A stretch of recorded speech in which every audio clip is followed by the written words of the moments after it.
When thinking of the national parks, our mind sends us on a journey to some of the most iconic vistas in America. But below the surface lies an unseen world. These are the cultural and scientific treasures that make up the underwater wonders of the national parks.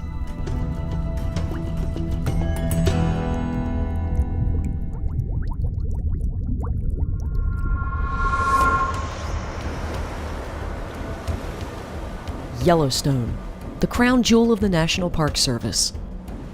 At almost 3,500 square miles, the United States' oldest national park is larger than the states of Delaware and Rhode Island combined. You have 3.5 million visitors who come here every year, and they really have no understanding that there's any ties to the lake or anything under the water. They spend their time, looking at the bison and going to the geothermal features, and a lot of what's on land is underwater as well. Hidden from the public's eye lies a complex and fragile underwater environment. Yellowstone Lake, the largest body of water at the park, has become a battleground for the National Park Service rangers, who fiercely work to protect its native species. We're really focused hard on preserving our native cutthroat trout that's threatened by introduced non-native lake trout. These lake trout are a highly predatory species, sort of like a wolf in the water, if you will. And they're very good at preying upon our native cutthroat trout, and so we are netting the lake trout so the cutthroat can survive and maintain an important part of the ecosystem here. 4, 3, 5.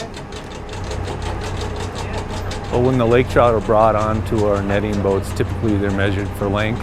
Sometimes they're weighed, they're sexed to determine which sex they are and if they're mature or not, if we predict that they're going to spawn this year or not.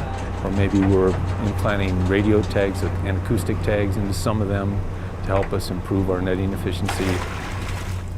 And that information is gathered throughout the year and then each year to help us understand what the impact of the netting program is on the lake-wide population. We'll kill any lake trout we catch.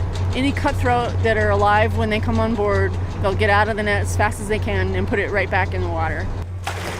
In the last 3 years, we've seen not only that the lake trout population isn't growing anymore, but it's actually decreasing, and especially in the older year classes, which is really good. It's really exciting. Although netting has proven to be an effective technique, rangers are hoping to eliminate the invasive species before they even hatch. With the innovative use of non-traditional methods and equipment, park scientists are mapping the lake's bottom in hopes of locating the lake trout's highly active spawning grounds. These latest findings will help them develop new and more effective suppression methods, as well as teach biologists more about the fish.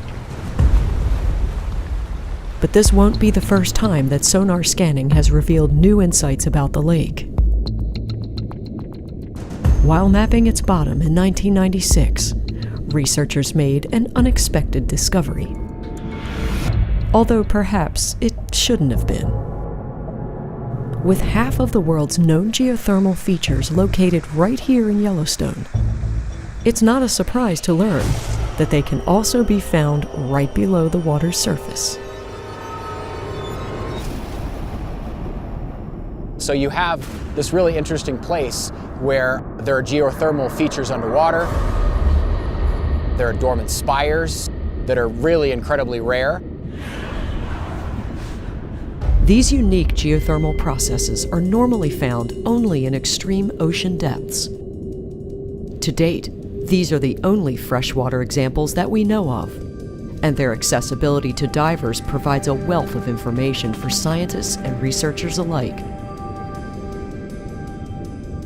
Over in the Bridge Bay area, there's this whole collection of dormant geothermal spires. And these spires are very much like the kind of black smokers that you'd find in the mid-Atlantic ridge. They're a collection of venting from a geothermal event that has been kind of put about 11,000 years ago. And the remnants of these spires that are built up, some of them are 10, 15, 20, 30 feet high. And it's basically a building block of both geophysical environment and also kind of geothermal activity coming together to create this exoskeleton. So it just builds and builds and builds. They have some freshwater sponges that are growing on them, some white sponges. They have some amphipods that are kind of swimming around. It reminds me a lot of this otherworldly kind of formation that's right here. And it's an environment that's similar to the black smokers in the deep ocean, but it's only at 60 feet. So it's a really incredibly rare kind of phenomenon that I don't believe you find anywhere else in the world.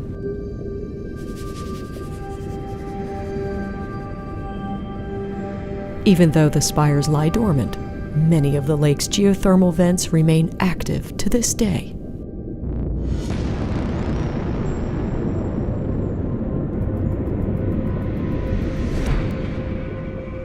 It gets so hot that the thermocline happens, so it gets all blurry. And actually, it's kind of difficult to stay in one place because the upwelling is there, and then all the hot water reflects off of this rock face. And there's all this algae that's kind of waving violently from the hot water that's upwelling. They're kind of sulfur-rich gas that just bubbles up, and it turns the algae around it kind of white because it's just constant, non-stop.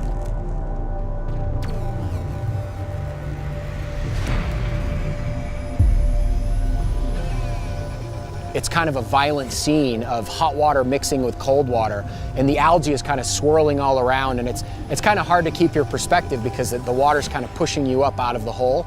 But once you get down to actually where the hot water is pouring into the lake at its most intense nature, it gets very, very hot, like so much so that you kind of have to be careful because it's scalding. But there's gaseous releases and bubblers. It's an incredibly unique environment. But how have these rare features formed?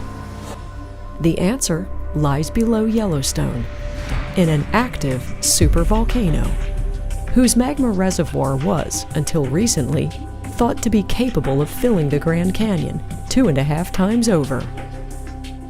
In 2015, however, researchers at the University of Utah made a startling discovery. Below the previously known magma chamber, shown here in orange, there lies an even larger magma reservoir, almost 4.5 times bigger, seen here in red. Beneath that is the large mantle plume, responsible for pushing hot rock up from deep within the Earth's mantle to Yellowstone. It's a very high heat flow area because heat's coming off of a young and active magma reservoir. That heat leads to earthquakes, the heat leads to deformation, the heat leads to, of course, heating the ground that creates the geysers, fumaroles, and hot springs. Yellowstone is a geologic park. Before then, people didn't think of it. They thought it was elk park and fish park and geyser park. Now people understand it's a geologic park, and now people are understanding not only that, it has a magma chamber and it has a plume, and it's a major element of plate tectonics. The movement of tectonic plates could lead to the eventual eruption of the supervolcano, much in the same way as the 2011 eruption of the Pushehue volcano complex in Chile, the most powerful of the 21st century. As a plume of volcanic ash towered 6 miles into the sky, wind conditions carried the ash around the globe, disrupting worldwide air travel and decimating local agriculture. An eruption beneath Yellowstone would likely be 1,000 times stronger. The resulting ash cloud would blanket the surrounding Midwest, smothering the breadbasket of America and shrouding the entire country from coast to coast. The massive release of natural gases could potentially lower global temperatures for years to come. Although it wouldn't spell the end of life on Earth as we know it, the consequences would be catastrophic. Fortunately, the Yellowstone volcano's last known eruption was 640,000 years ago, and the probability of it occurring again during our lifetime are very slim. with models suggesting that it could occur within the next 10,000 years. Or perhaps not at all. And I think most of us would agree that one of the more likely happenings are hydrothermal explosions for various purposes. We've had them at Black Sand Basin, and we've had them over at Lake in that area, and they're certainly a lot more likely than the super volcano sort of thing that gets all the media attention.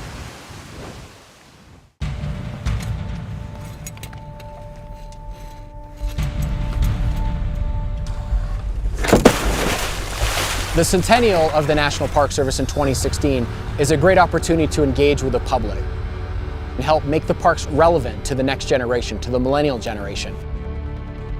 Just like a great hike on a backcountry trail, there's fantastic opportunities underwater in the Park Service. It's also our mandate to tell those stories to the general public and try to encourage them to come and dive and explore and find their park underwater. Or as we like to say, to dive your park.